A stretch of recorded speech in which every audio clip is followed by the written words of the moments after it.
I carry expensive meals to families all day long. Steak dinners, sushi platters, fancy pasta dishes, food that costs more than my daily earnings. Then I go home to an empty refrigerator and drink water for dinner. The insulated bag on my back keeps other people's food warm while my own stomach growls. I smell garlic bread and roasted chicken for hours, but I can't afford to buy any of it. The hunger is constant. My mom works hotel housekeeping and thinks I'm doing well because I always send her money. She doesn't know I skip meals to afford that help. I'd rather be hungry than see her struggle more. My little sister just started college. She thinks her big brother has a good delivery job and is doing fine. I pay her phone bill every month by working extra shifts and eating even less. I delivered to a house where the customer complained about cold fries while throwing away half a pizza. That pizza would have fed me for 3 days. I wanted to cry right there on their porch. My bike broke last week and I couldn't afford to fix it for 3 days. No deliveries meant no money. No money meant no food. I ate instant noodles and pretended everything was fine. My mom called asking if I'd eaten today. I lied and said yes while my stomach cramped from hunger. She can hear the lie in my voice but pretends to believe me. We protect each other with silence. My sister wants to visit for her college break. I told her our apartment is being painted. The truth is I can't afford to feed her for a weekend. Another lie to protect someone I love. Miguel Alvarez, a customer who used to deliver food himself, noticed me eating a granola bar from a gas station. "That's not lunch," he said. "That's survival." He invited me inside to talk. Miguel showed me photos of his old delivery days. Same jacket, same tired eyes, same empty fridge. "I delivered food for 7 years before I figured it out," he said. "You can too." He explained that delivering food will never build wealth. "You're trading your body for tips while restaurant owners get rich," he said. "The real money is in owning the delivery, not doing it." Miguel offered me a deal, help him manage his delivery routes at night, and he'd teach me the business. It meant less sleep, but more future. I said yes before he finished the sentence. I started learning the delivery business from the inside. Route optimization, driver scheduling, restaurant partnerships, everything I never knew existed. My delivery experience finally had a purpose beyond survival. I recruited other drivers for Miguel's expanded routes. Each driver I signed meant more income for everyone. For the first time, my connections with other delivery workers became valuable instead of just social. My income finally covered my basic needs plus some savings. I bought groceries for the first time in months without calculating every penny. Walking out of the store with full bags felt like winning the lottery. I told my mom the partial truth, that I got a promotion managing drivers. I didn't tell her I still deliver sometimes to save extra money. Some truths can wait until they're less painful. I helped my sister apply for scholarships instead of just paying her bills.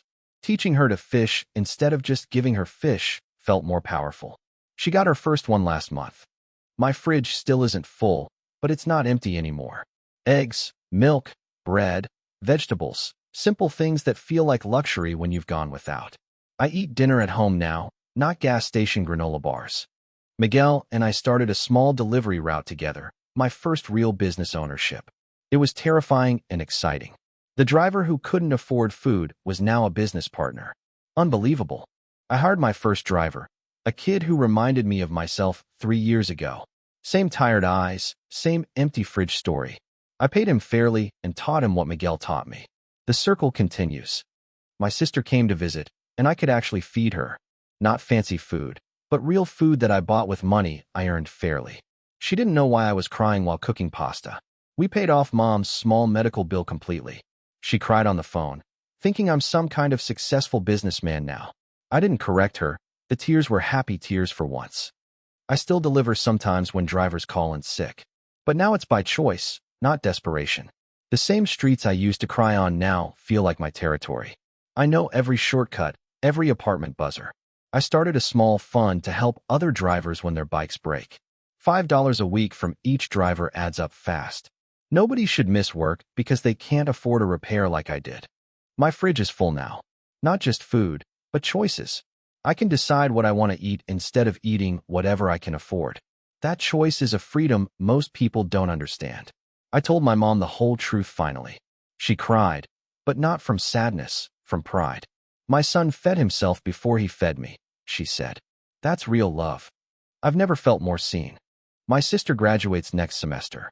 She invited me to sit in the family section, not the guest section. I'm the one she wants to see in the crowd. That invitation meant more than any degree. Miguel offered to sell me part of his company. The delivery driver who couldn't afford a bike repair is now buying a business. I signed the papers with hands that used to shake from hunger. I started a delivery training program for new immigrants. Same neighborhoods I used to get lost in, now I teach others to navigate. My struggle became my curriculum, and my students are thriving. I still smell garlic bread and roasted chicken on my routes. But now I'm not hungry. I'm working.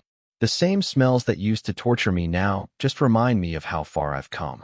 My mom retired from housekeeping early because I can help her now. She rests her tired hands and watches telenovelas all afternoon. Seeing her relax is worth every hungry night I ever had. The delivery driver with the empty fridge now speaks at driver meetups. I tell them my story, the granola bars, the broken bike, the hungry nights. Some of them cry. Some of them change careers. I bought my first real car, not for delivery, for life. Grocery trips, family visits, sister's graduation. The same roads that wore out my bike now carry my family toward a better future. I still have my old delivery backpack. It's in my closet, a reminder of where I started. Sometimes I touch it and remember the weight, not the food inside, but the shame of being hungry while feeding others. The driver who couldn't afford food now has savings, investments, and a growing business. Every meal I eat feels like a celebration of survival. Hunger taught me more than fullness ever could. My sister asked me to walk her down the aisle at her wedding. Not our dad, me. She said I raised her when nobody else could. I cried harder than she did when she said yes. The delivery driver with the empty fridge learned that feeding yourself comes before feeding others. You can't pour from an empty cup, and you can't deliver hope on an empty stomach. Self-care isn't selfish.